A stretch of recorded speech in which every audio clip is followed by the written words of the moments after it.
after it. Recording in progress. Okay, shall we start? Hello, welcome to Junior versus Expert once again, where each week or so we tackle the ins and outs of the customer success from two different perspectives. I am Anouk, the expert. And I'm Azra, the junior in this dynamic duo. Today, we're diving into a topic that many junior customer success managers find challenging, handling intimidating, aka senior customers. Dealing with senior customers or senior clients can be so intimidating for customer success. To be honest, it can be intimidating for senior customer success managers. Like some customers seem so knowledgeable, they're so senior that it can be a real challenge. But there are things that you can do. There's with the right approach, with the right support, also you can have great meetings with senior customers. Yeah, okay. Before you went on maternity leave, Anouk, we had a really well-working structure. I was often taking like small and sometimes medium-sized companies, and you were responsible for our senior customers and enterprise accounts. But within 3 months of starting my position, I found myself shouldering all these big players. And as a newbie in customer success, and of course, as a young professional, it was very, very tricky for me to lead conversations with these customers that had years and years of experience and expertise. Sure, I knew the product better.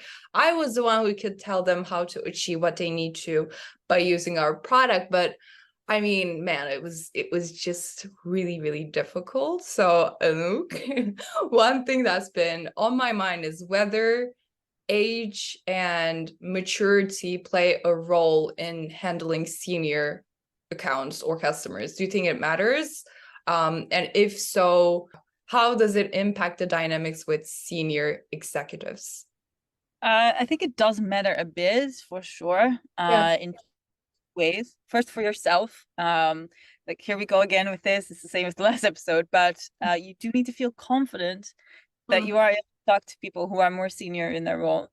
And secondly, in some situations, if you come across as very young or very junior, people will maybe not immediately take you seriously. So in the way that you prep for your meeting, it's definitely wise to take that into account. Yeah. So Azra, what has helped you feel more comfortable in leading conversations with senior customers? Yeah. I think one thing that helped me a lot was really knowing their businesses inside and out. I had a sheet on Confluence for every single customer where I documented all the info related to their businesses, their team, and their goals and main pain points. I'm also a huge fan of like meeting notes. It really gives you a feel that you are on top of everything and ready to help the customer in any way. I feel like making sure that you have all these meeting notes in one place allows you to see the status of the customer first and better track the progress they're making over time. So I think that would be the first thing that comes to my mind for now. But are there any tips you can share for juniors and how they can better lead conversations with senior executives? Yeah, I think I've two tips. Like you say, preparation is key. Notes. I am such a fan of taking notes. But also, do your research on the company, on their market, on their problem. This is super important. And then secondly, ask questions and listen very well. So ask follow-up questions to their questions. I think the combination of these two really shows that, okay, you might be junior, but you work hard and you make sure that you find the right solution for them. Yeah. So that it shows that you're really there to ensure that they get the best value that they possibly can out of your product. Right. Do you remember the time where we sat down together and set specific goals for me to be more assertive? And one of the goals there was for me to record my customer calls and later share it with you for some feedback. This was super useful for me because first you get to see yourself, which is, it's not easy. Let's be honest. It's super cringy, but it is actually one of the best ways you can improve yourself, I think. And your feedback was very valuable to me and helped me better see where I can improve. Yeah, this is a very good point. It's truly the cringiest thing to do to start looking at yourself on video. But if you do this with an open mind to just improve as much as possible, it can be really, really priceless.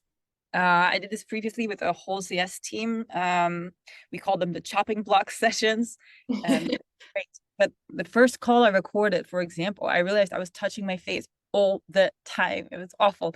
I used a lot of filling words and I seemed actually really nervous to the customer. So these kind of realizations really helped me understand how I come across and how I can improve that.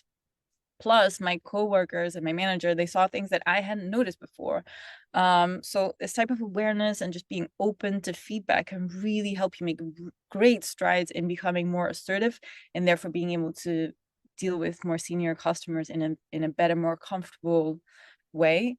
Yeah. But it only works if you're open to it, and if you, your manager, and your team really feel comfortable giving real feedback and not Yeah. the fluffy kind. To wrap it up, in summary, you need to be prepared.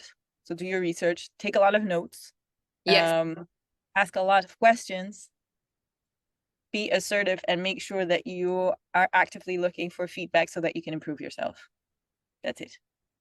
Exactly. So thank you so much for joining us in this episode, and we'll see you in 2 weeks. Bye. Bye.